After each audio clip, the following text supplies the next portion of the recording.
посмотрим на примере текстов, что же такое освящение воды на самом деле. Вот.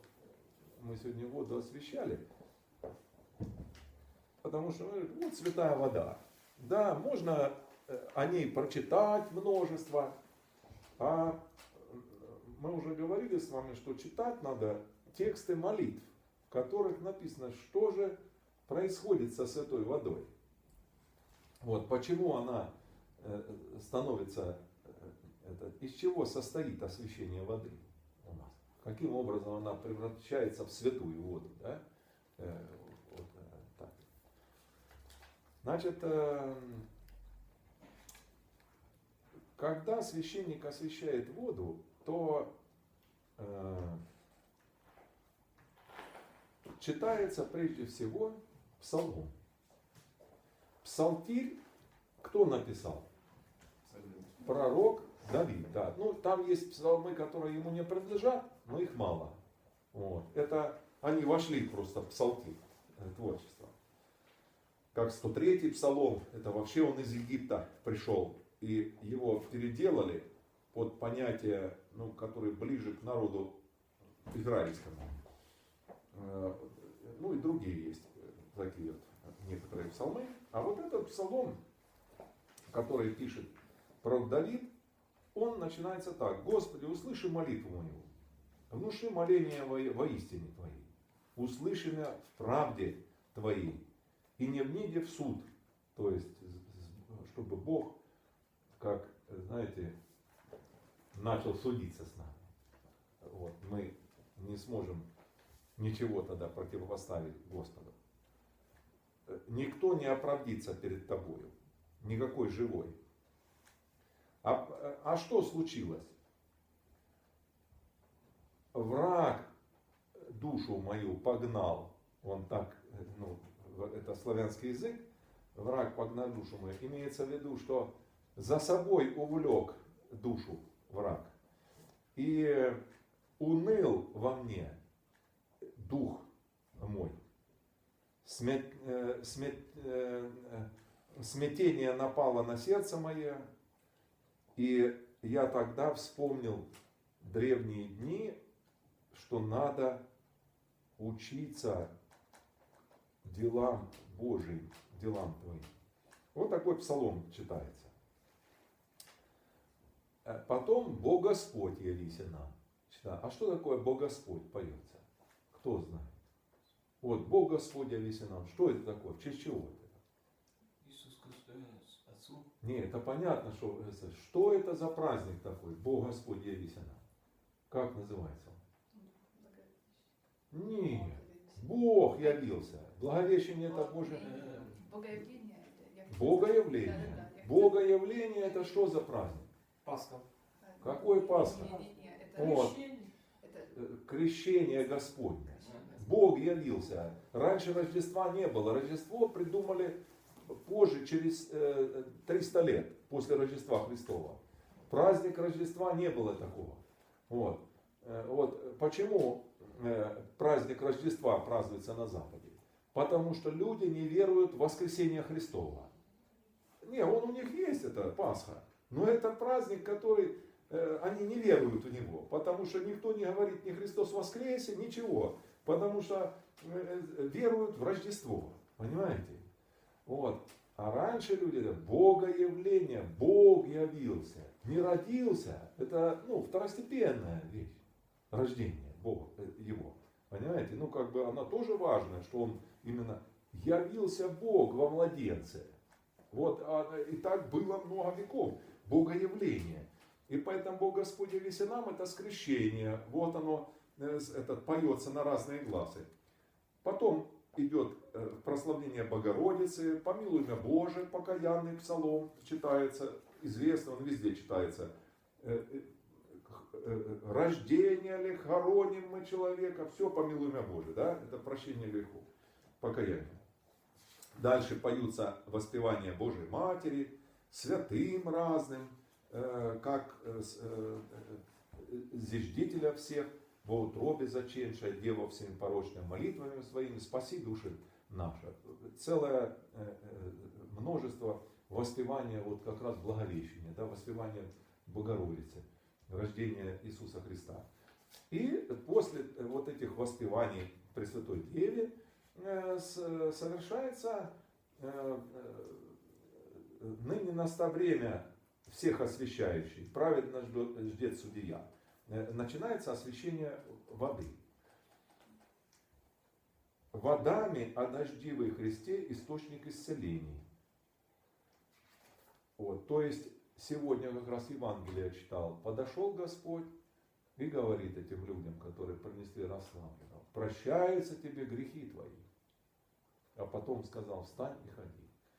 То есть грех — это не просто вот внутри у человека есть иммунная система.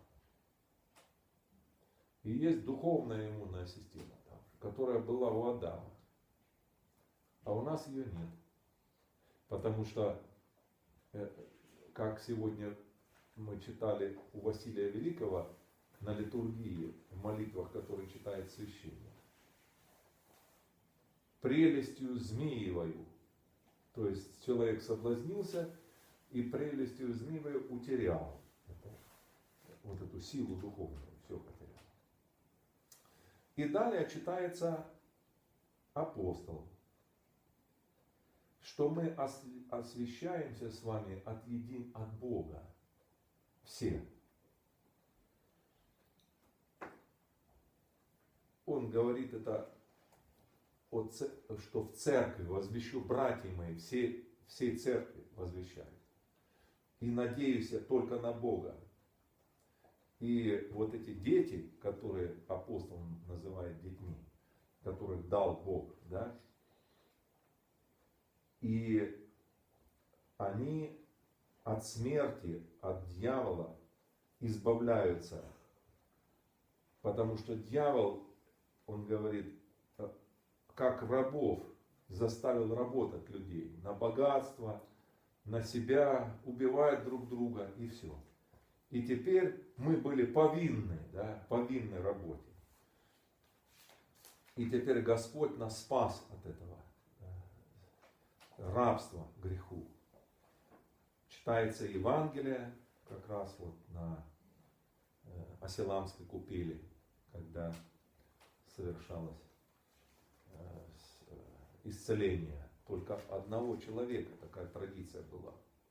В купель сходил, там ангел сходил, и человек не успевал, если он калека, уже другие успевали влазить туда. Потом совершается мирная ктенья, где как раз вот для нас интересно. Священник обращается с просьбой к Господу, чтобы осветиться вода этим, силой и действием Святаго Духа. Снисходит на воду очистительная троица действа. Какие вирусы? Вот. Материя формируется, Троица, Дух Святой оживотворяет. Первая строчка Библии: и Дух Божий носился над водою, оживотворящий, и заложил туда в воду миллиарды видов этих всяких вот рачков, креветок. Вон 3000 только в Байкале живет рачков. Понимаете? И они едят всего, очищают, чистая вода там. Не дистиллированная, как люди думают, а там рачки. Вот. Есть музей специальный, я был там на Байкале. Вот что делает Святой Дух. Создает такую систему, которая нам не подвластна еще. Понимаете? И в Одессе, чтобы быть, мы просим у Господа целительной души телес наших и всякой сопротивной силы отгнательной. То есть свойство воды должно быть такое, получается, да, притворяется вода в такое вещество, которое прогоняет, исцеляет не только тело, но и душу. Просим ниспослать в воде благословение Иорданова и молимся за всех, кто пришел, для просвещения разума, единосущной Троицею. И Господь наш, чтобы показал наследниками вечных благ.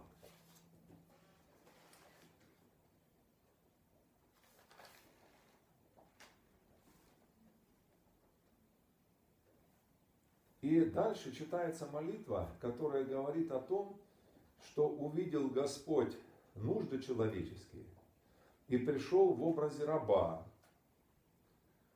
не привидениями нас устрашая, но здравие телу, то есть не как вот Бог какой-то, как типа Зевса там или Посейдона, да, грозный, пришел, чтобы устрашить нас, но в образе раба, и чтобы подать телу истинное, подавая здравие.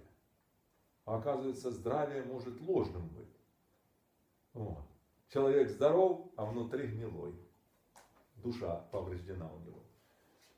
И здрав был, к тому не согрешай. Видите, всякое слово, всякое здоровье всегда сопряжено с грехом.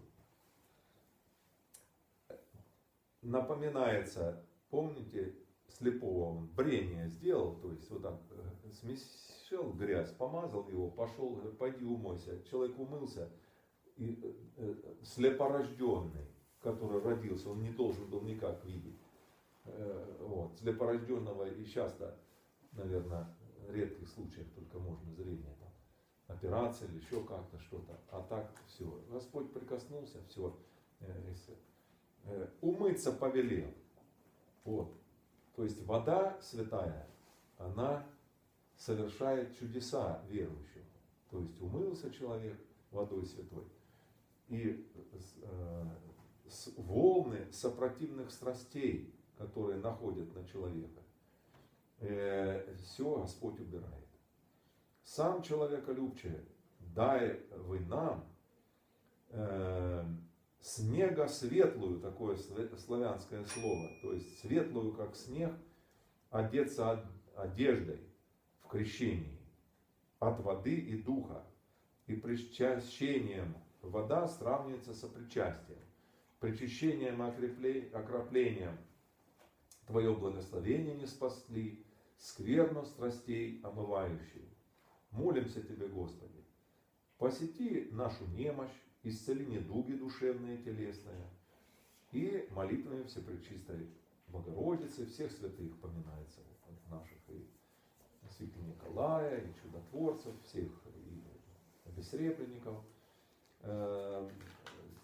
И далее читается молитва, которая сама вот главная молитва на освящение воды.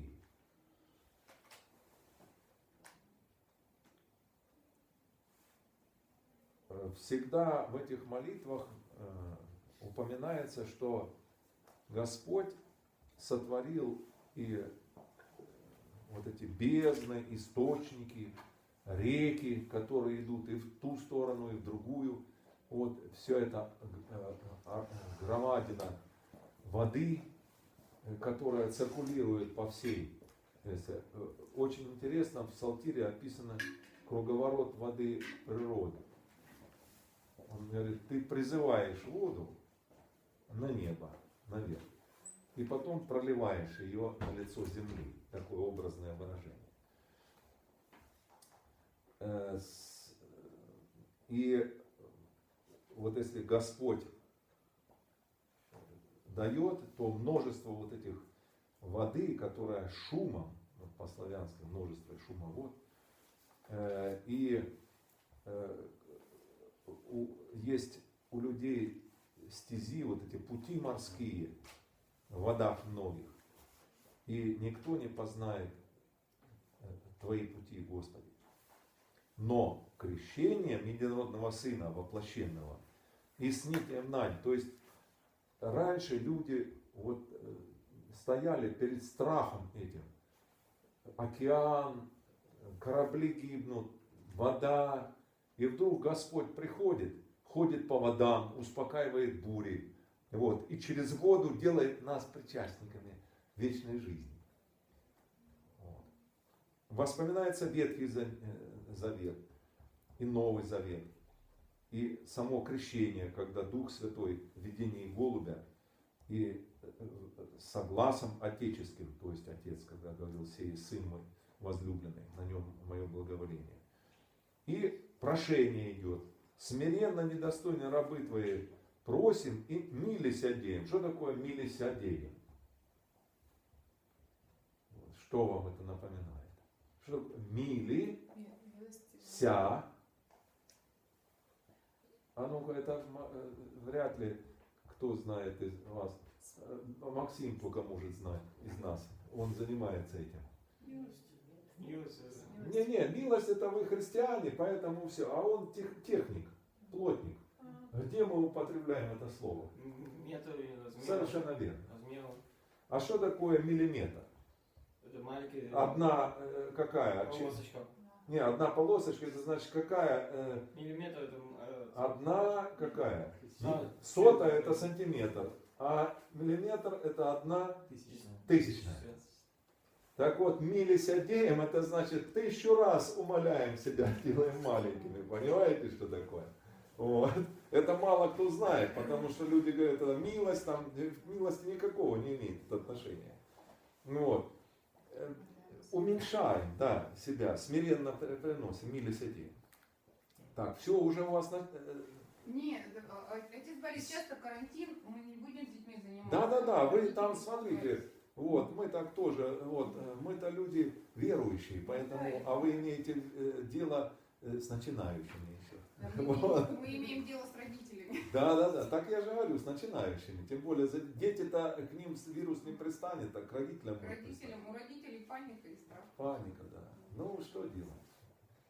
Ну, я думаю, что... Мы сказали один раз губернатору Ставропольскому: вот, давайте соберемся, 100 000 человек, помолимся, это в 90-х годах. Вы что?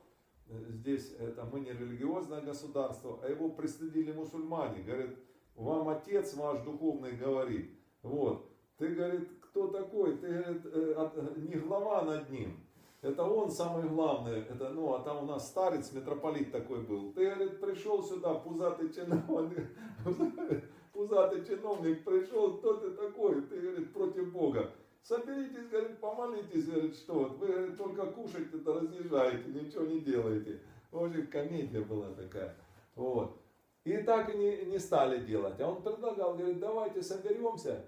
Вот, и он дал вот указание служить молебны, и так как-то вот все это исчезло. Отец Борис, вот это, в Грузии рассказывали, что когда вот блокада Ленинграда была, мне просто интересно, это правда или нет, и перед там все это уже было очень долго, и, типа Сталин дал такой приказ служить молебен Казанской Божьей Матери. И говорят, что уже когда семинарист его был. служили, говорит, когда его служили, и вот эта атака пошла, то немцы рассказывали, ну вообще грузины любят сказки сочинять, я не знаю. И немцы говорят, что типа, когда русские войска шли, впереди шла Казанская Божья Матерь.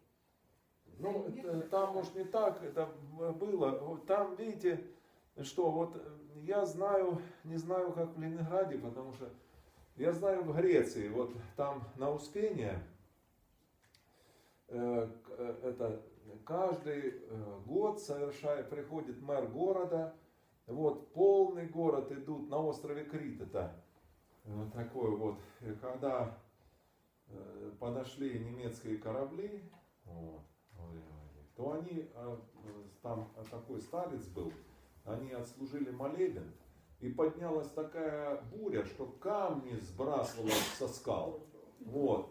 Все железные корабли, вот эти, это ж не парусники были уже, а военные корабли, потопило все до одного, разбило о скалы, а кого? Потопило полностью, понимаете? И вот у них этот день такой запомнился. Вот. Под Москвой, да, вот действительно, там Жукову все, приказ он дал, чтобы взяли икону, облетели вокруг Москвы. Когда немец подошел, уже камень завезли на парад даже, этот гранит. Подвезли к Москве несколько вагонов, чтобы строить этот подиум для Гитлера, чтобы там это самое. Ну, через молитву все это ушло. Ну вот также инфекции разные. Крестовоздвижение, почему я вот о святой воде говорю сейчас. Крестовоздвиженность это праздник какой? В честь чего? Помните? Вот крестовоздвижение. Что за день? В честь исцеления от болезней. От эпидемии. Понимаете, эпидемия страшная была. Люди все и воздвигали его, крест. Понимаете? Крестные ходы как защищать? Вот, крестные ходы делали и все. То есть, это для этого вера нужна, чтобы верующий был организатор, а люди боятся. Вот, действительно. И оспа была, вот, и это, как, холера, чума, чего только это не было тогда. Вот таких вот. Вот в Одессе есть но гора чума. Да. Там еще до сих пор Лежат. Лежат. Да, вот. оспа. Ну, в общем, тогда вы сегодня уже Мы не... сегодня не будем. Ну, в общем, как будет, тогда это, вот эти 4 воскресенья у нас 6 часов службы. да, 6 служб, поэтому где-то чуть без 15:03 до без 15 там. Хорошо. Все, храни вас Господь. Вот, видите, такая вера какая у нас. Вот, у народа. Боятся, да. Ну, правда, здесь занимаются дети и не православные. Вот. Дальше. Благословение Иорданову дали все. Вот. И мы, значит, просим со смирением, да, милосердием, просим послать Святаго Духа благословение от вся скверну, исцеляющая, бесов, все наветы, козни, колдовство прогонять, чтобы это от этой воды. Силою действием, благодатью Святаго Духа. Всем, кто приемлет, кропящимся, греховоставление, страстям, страсти, чтобы победить всякое зло, умножить добродетель, болезням исцеления, домам же и всякому месту освящения, благословения. Вот. И последние слова. Губительных и всяких злотворных воздухов. Воздухов это имеется в виду то, что у нас, о чем мы все? Инфекции. Понимаете? По воздуху, которые передаются. Отгнание и благодати твоя присвоение. Вот вам и Защита. защита. Аминь. Все. На этом занятие наше закончилось. Идите пить чай, отдыхайте, потому что